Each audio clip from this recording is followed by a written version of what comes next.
Voilà. Maintenant, on va partir sur cette équation-là qu'on a trouvée avec ces nouvelles variables qui dépendent de façon linéaire, donc forcément affine, hein, de x et y. Là, je me suis fixé epsilon x, epsilon y, c'est 1 ou moins 1 ou 0. Mais là maintenant, quitte à multiplier, puisqu'on a une équation, hein, on ne va pas s'en priver, on va multiplier par moins 1 si besoin est, et ça élimine des cas. On n'a plus que 3 cas, 1, 1 moins 1 et 1, 0. Effectivement, les deux autres cas, moins 1, ça a disparu parce qu'on multiplie par moins 1, et moins 1, 0, ça a disparu aussi en multipliant par moins 1. C'est pratique. Et là maintenant, 3 cas, ça va bien correspondre à ce qu'on peut imaginer de parabole, hyperbole, la parabole, hyperbole et ellipse. Voilà. Alors pour l'instant, on n'a pas encore rencontré de problèmes de dégénérescence. C'est là maintenant qu'on va commencer à les rencontrer. Hein, on a dit qu'on allait les voir au fur et à mesure. Hein, donc on est là gras. Hein, on ne le met pas, on l'a pas mis dans le théorème, hein, ces histoires de dégénérescence, mais on va élaguer les coniques dégénérés au fur et à mesure. Alors maintenant, premier cas, si epsilon x et epsilon y est différent de 0. On a dit qu'on était tombé effectivement sur deux trinômes à une variable. Donc voilà un premier trinôme, voilà, et puis un deuxième trinôme, puis après, bon, vous avez F1. Donc, c'est vrai à condition que epsilon y soit non nul. Si on est dans le cas où epsilon y est nul, ici, alors on a un trinôme plus un binôme. Bon, bah, voilà, tant pis. Alors, maintenant, donc là, on est dans le cas où on a deux trinômes. Donc, deux trinômes, on sait faire. On a ce changement de variable qui maintenant n'est plus linéaire, il est affine, parce que, a priori en tout cas, ici, on a D1 et E1, pour faire disparaître les termes de degré 1, comme on a l'habitude de faire avec l'équation classique du second degré à une variable. Donc, avec ce changement de variable-là, si vous voulez, c'est la méthode de Gauss aussi, hein, vous avez ici, vous tombez sur cette équation, parce que les termes de degré 1 ont disparu. Donc ici, il reste une constante que j'ai appelée K. Hein. Vous remarquerez qu'à chaque fois, j'ai changé hein, ici les coefficients, les noms des coefficients, c'est normal. Alors ici, on a ça. Alors maintenant, regardons le cas où on a un 1, ce qu'on appelle le produit scalaire. Hein. Alors, ça veut dire qu'on a x2 carré plus y2 carré est égal à k.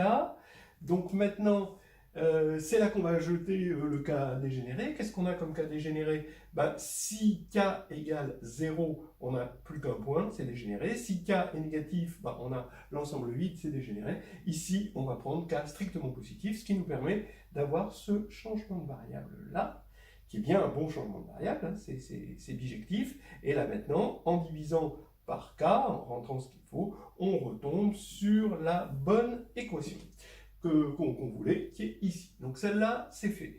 Maintenant, si on regarde le cas, on est toujours dans ce cas-là, mais on est dans ce sous-cas, 1 moins 1. Alors, on tombe là-dessus, et pour cette équation, x carré moins y carré égale k, si k égale 0, et ben par l'identité remarquable bien connue, c'est la réunion de deux droites pour k égale 0. La réunion de deux droites, on a dit qu'on ne voulait pas que la conique dégénère, voilà, contienne une droite. Hein, c'est contraire à notre construction, hein, où on prend une intersection de droite avec une conique et on veut affirmer que l'intersection, il y a bien deux points, quoi, ou un point double. Voilà. Et pas une infinité de points, ça ne peut pas être toute une droite. Alors, donc du coup, ce cas différent de 0, on le garde, et le cas égale 0, on le jette. Et on va pouvoir faire un nouveau changement de variable. x3, donc ici, comme ça se factorise, ben, je vais mettre x3, c'est x2 moins y2 sur k, voilà, et y3, c'est x2 plus y2, comme ça, quand on a le produit sur k, eh ben, ça va faire k sur k, ça va faire 1, et on tombe sur l'équation voulue. Maintenant, il il ne reste que plus.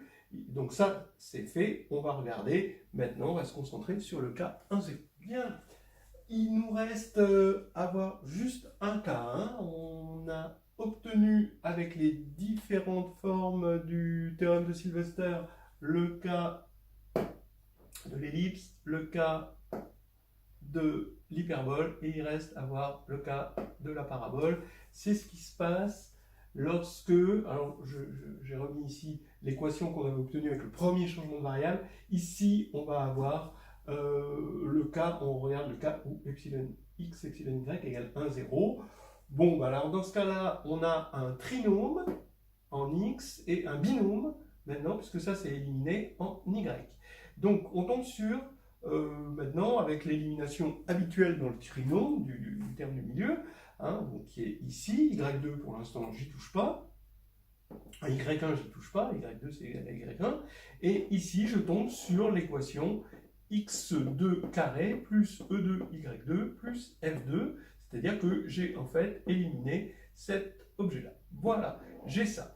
Maintenant, deux choses l'une, si E2 égale 0, alors si E2 égale 0, vous voyez, vous avez x2 carré égale f2, bah, selon le signe de f, vous allez avoir de toute façon toujours des droites, soit des droites qui sont parallèles, soit une droite double ou droite parallèle, de toute façon, ou alors l'ensemble vide. Bon, de toute façon, c'est de la dégénérescence, donc on a dit qu'on élaguait ça au fur et à mesure, donc ça c'est un cas qu'on ne veut pas, on était tombé sur une conique dégénérée.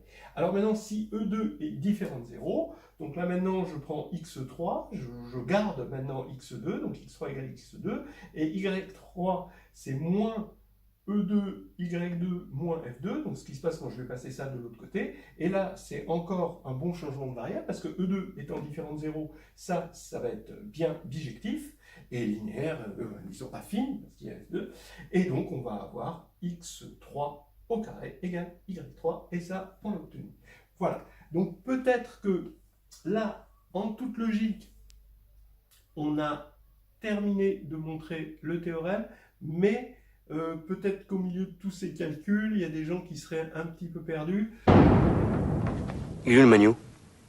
Donc on va faire une récapitulation de ce qu'on a fait avec tous ces changements de variables. Et ça, voilà, on a terminé, mais c'est peut-être pas clair pour tout le monde qu'on a terminé.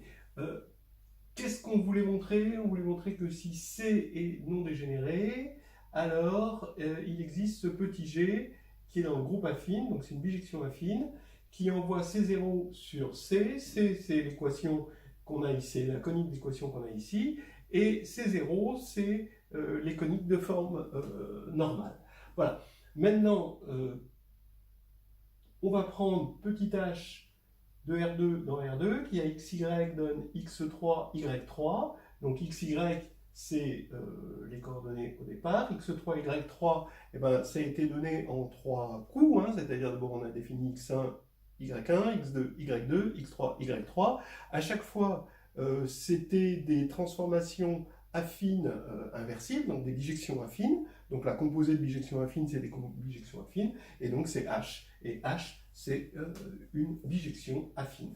Maintenant, qu'est-ce qu'on a? On a montré que si x et y vérifiaient cette équation, donc ça, alors x3, y3 vérifiait une de ces trois équations qu'on a appelées, finalement, globalement, on a appelé ça C0 selon les cas. Donc ça veut dire que xy appartient à C, implique h de xy appartient à C0. Le caractère bijectif de h fait que c'est réversible, hein, on peut renverser la vapeur, et maintenant ça nous fait que h de C, c'est exactement C0, ou si on préfère, en posant G, le G prévu ici, égal à h-1, et bien G de C0, c'est C, c'est exactement ce que l'on voulait. Donc, maintenant, si on doit faire la synthèse totale, on voulait partir d'une conique de forme normale avec un point de forme normale sur la conique, donc c'est-à-dire ces coniques-là, avec les points 1, 0, ici 1, 1, ici 0, 0, voilà. et on veut aller vers une conique ici, quelconque, non dégénérée bien sûr, mais avec un point sur la conique. Alors, on commence à regarder comment G va envoyer C0 sur C, ça c'est ce qu'on a vu. Maintenant, on va regarder, on a un point E ici, on va regarder ici si on a un point E sur C, et maintenant G qui a été trouvé, et ben on va regarder C0 avec G-1 de E.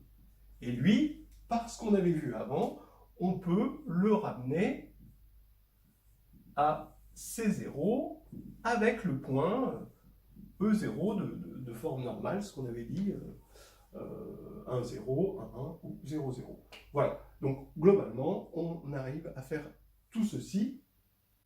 J'ai quand même insisté sur la preuve qui est juste sur celle de la classification affine des coniques, parce que c'est quand même un standard qui n'est pas toujours bien connu de tout le monde.